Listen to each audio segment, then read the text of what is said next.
Hello, Professor. This is me presenting question 2. I'm just going to move the notebook around. Excuse my messy desk. Okay.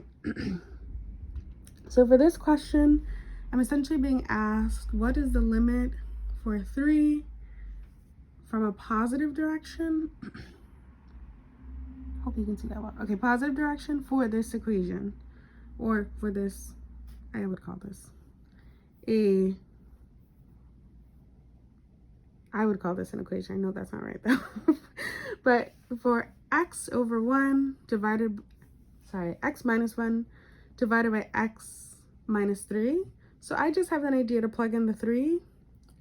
This gives me what I would consider the absolute value at that point, but that doesn't necessarily mean that that is the overall limit for that equation, but I do know that it'll end there because in this particular question, I'm asked to evaluate at that limit.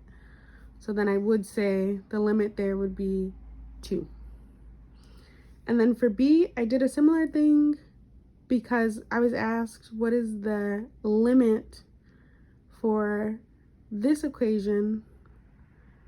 I shouldn't say equation. I'm sure you'll ding me for that if I say that like in a different setting, but I'm saying equation for now.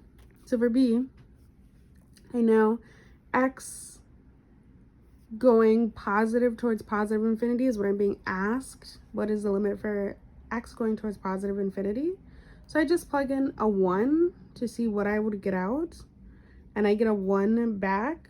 This tells me that on the graph, so again, similar to A, on the graph, this would be like 1 is always going to be touched towards infinity, if that makes sense. I hope I'm making sense. If I were to draw this out, essentially that 1 would be like my hole there for this equation. And then for C, we actually did this one in class. Don't worry, I actually watched lecture videos. We did this one in class and got 6. There was actually a graphing portion to this. I know this, but the best way I could explain it would be at -3 and 6, there's a hole.